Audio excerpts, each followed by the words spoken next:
Know the top stories of the day. Understand the issues that matter. This is Manila Bulletin News on Web. Your quick rundown of top news in the country and around the world. Manila Bulletin, celebrating 120 years of timely stories and timeless truths. Be fully informed. Hi, I'm Barbie Atienza. This is MB Now, and here are your news on web. Foreigners from 6 more countries with a fast-transmitting COVID-19 variant are now banned from entering the Philippines starting midnight tonight. Bureau of Immigration Commissioner Jaime Morente said the new restrictions apply for travelers who will arrive from Portugal, India, Finland, Norway, Jordan, and Brazil. These countries are in addition to the 21 which are subject to travel restrictions earlier announced by the Interagency Task Force for the Management of Emerging Infectious Diseases in an effort to prevent the entry of travelers infected by the new coronavirus strain. Morente disclosed that in view of the expanded restrictions, foreign passengers coming from or who have been to the 6 countries within 14 days from their arrival in the Philippines shall be prohibited from entering the country from January 8 to January 15.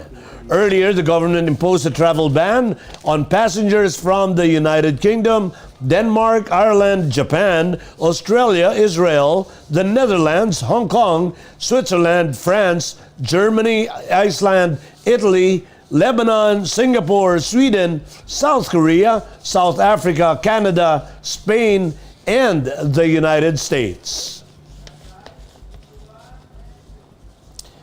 The Philippine Overseas Employment Administration has once again reminded Filipino overseas job applicants to be wary of online scams, especially amid the COVID-19 pandemic. POEA Administrator Bernard Olalia issued this reminder as he noted that cases of online job scams have increased while community quarantine restrictions remain in place. Last December, Olalia said that the POEA and the Department of Labor and Employment held an online jobs fair in line with the government's efforts to curb the rising cases of online job scams. Since most online scammers use social media sites to lure their victims, Olalia said the POEA has also coordinated with platforms such as Facebook to take down posts on bogus job offers for OFWs. Olalia noted that the COVID-19 pandemic has drastically decreased deployment and displaced many OFWs. Citing data from POEA, he noted that over 395,000 OFWs have already been repatriated. In the coming months, Olalia said that there might be more OFWs who will be displaced and repatriated due to the impact of the COVID-19 in various destination countries. Olalia assured that the POEA will continue to assist repatriated and displaced OFWs. There are now over 14,000 persons deprived of liberty, or PDLs, who had their gang tattoos removed in prisons under the Bureau of Corrections. The Bucor said the removal of gang tattoos of inmates continues under its Oplan Tatak Bura. On January 2, the Bucor said that there were 99 PDLs in Bucor facilities nationwide who participated in Oplan Tatak Bura. They include PDLs from the NBP Security Housing Unit, which holds many high-profile inmates, including drug lords. Bucor's Oplan Tatak Bura was prompted by the 2 gang riots that erupted at the NBP's maximum security compound on October 9 and November 9 last year. There were 9 inmates who died and 7 others who were wounded during the riot on October 9, while 4 PDLs were killed and 62 others wounded during the riot on November 9. 9 out of 10 adult Filipinos are concerned that members of their immediate family could catch the 2019 novel coronavirus disease, the latest survey showed.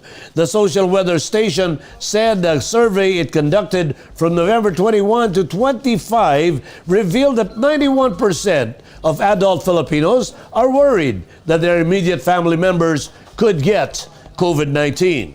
This includes 77% who are worried a great deal and 14% who are somewhat worried.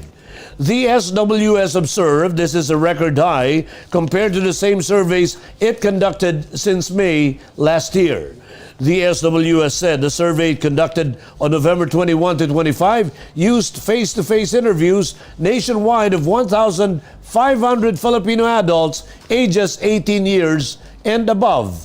Those interviewed include 600 in Balance, Luzon, 300 each in Metro Manila, Visayas, and Mindanao.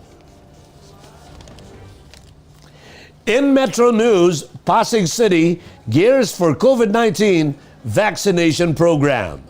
Active COVID-19 cases in San Juan dip to 38. And Quezon City launches online registration for Q Citizen ID. More from this report. Pasig City is seeking to become the first local government unit to implement COVID-19 vaccination program of the national government. Pasig has allocated 300 million pesos for the purchase of vaccines against COVID-19 as the local government gears for a citywide vaccination program once the vaccine arrives. Soto said they are coordinating with the national government for the purchase of the COVID-19 vaccines, and according to the mayor, the first batches of vaccines to arrive will be those procured by the national government.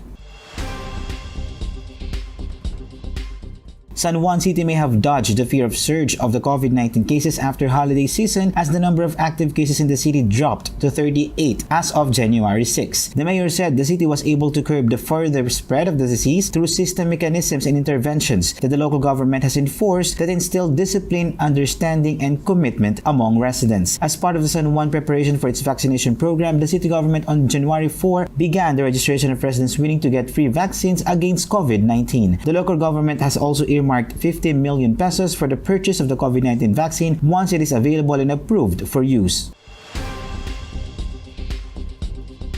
The Quezon City government on Thursday launched the online registration for the Q Citizen identification cards that can be used to access its Q City Bus, health, and other social services. Q Citizen ID is a unified ID for all residents that will replace the existing senior citizen, solo parent, and person with disability ID over time. Meanwhile, existing IDs will continue to be valid in the interim. This ID will also be used to sort out the priority list for the distribution of the COVID-19 vaccines according to Quezon City Mayor Joy Belmonte. To register, one must create an account on city government's e-services portal. Residents will need a government-issued ID and a barangay certificate to proceed with the registration.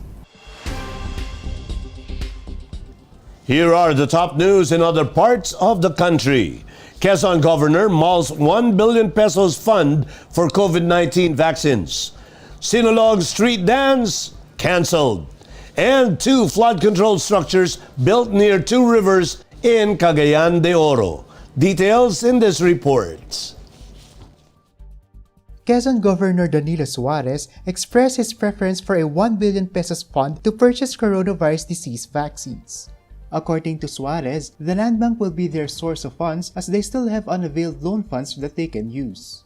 It was also reported that the provincial government was preparing a priority list and a system of registration for all those who may want to be administered with the vaccine. Suarez underscored that the implementation of the vaccination program will not only be the task of the national government but also of the provincial government and even the private sector.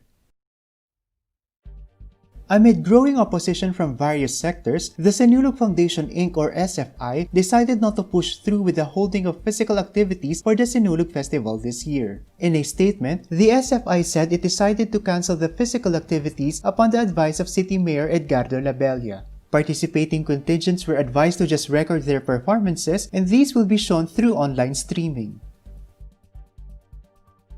The Department of Public Works and Highways reported that 2 flood control structures were built in Cagayan de Oro City to protect low-lying communities around the river from floods. One of the slope protection projects was constructed along the Cagayan de Oro River in Upper Balulang section. It is designed to reduce flood risks and hazard by improving riverbank stability and river capacity. It is a 145.9-meter revetment wall that stands 10 meters. The other structure, the Iponon River Control Project, was constructed along the downstream portion of Pagatpat Bridge, including the construction of a 127.20-meter river wall. The Pagatpat flood control structure will mitigate landmass deterioration and protect the existing Pagatpat Bridge and its detour. In world news, UK virus strain triggers lockdown in Australia's Brisbane. Beijing freezes as temperature hits 5-decade lows. Paris pastry shop prepares traditional cakes for the Epiphany celebration amid COVID slump. Let's watch this. The Australian city of Brisbane has called a snap 3-day lockdown after a worker at a quarantine hotel contracted the highly infectious UK strain of COVID-19. From Friday evening, more than 2 million residents in the greater Brisbane area would have to stay at home, authorities said. The variant, which first triggered warning in the UK last month, appears to be more infectious than COVID-19 strains previously detected in Australia. The state of Queensland recorded no new cases of community transmission on Friday, but Australian Prime Minister Scott Morrison welcomed the move, highlighting the need to act early to stop the strain spreading into the country. Temperature in the Chinese capital plunged to their lowest for more than 5 decades on Thursday as Beijing was hit by gale force winds and bitter conditions. On Thursday morning, the mercury dropped to minus 19.6 degrees Celsius, breaking a previous cold weather record set in 1969. The cold reading was the lowest since 1966 when temperature in the city fell to minus 27.4 degrees Celsius. Thousands took social media to complain about the city's weather with the hashtag "How cold is this winter?" and Beijing's temperature reaches the lowest since 1969, both trending topics on Weibo and garnering a collective 240 million views. On the eve of Epiphany, the Storer pastry shop, the oldest in Paris, prepares its traditional galettes des rois cakes. Despite a huge slump expected due to coronavirus pandemic, Storer expects to sell up to 8,000 units this weekend. Epiphany in France takes place on January 6th. It celebrates the date of the visit of the Magi to the infant Jesus. On this day, 3 wise men arrive from the east, guided by the Star of Bethlehem, bearing gifts for the divine infant. In entertainment, Korean star Sundara Park, or Dara, donated 1 ton of pet food for rescued animals under the care of the Korean Animal Welfare Association, the largest non-profit organization for animals in South Korea.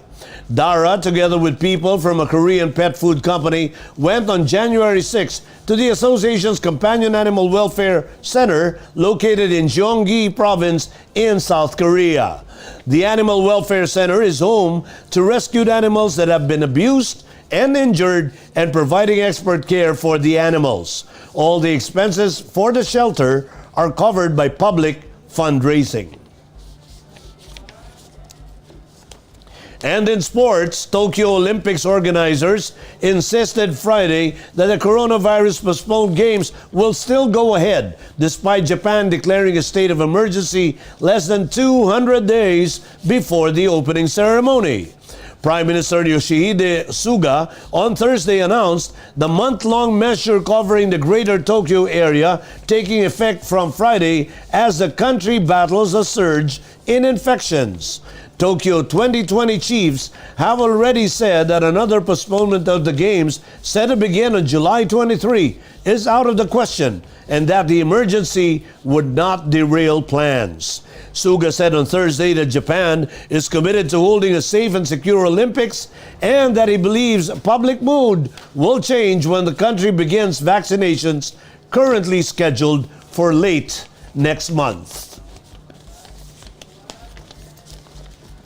And those are the news on Web today, January 8, 2021. For more news and details, get your copy of Manila Bulletin newspaper tomorrow or log on to www.mb.com.ph, or you may also subscribe to our newsletter through the link on this video's caption to have the latest news delivered to your inbox.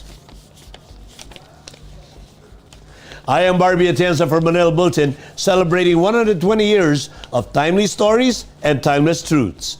Join us again on Monday. This has been MB Now. Be fully informed.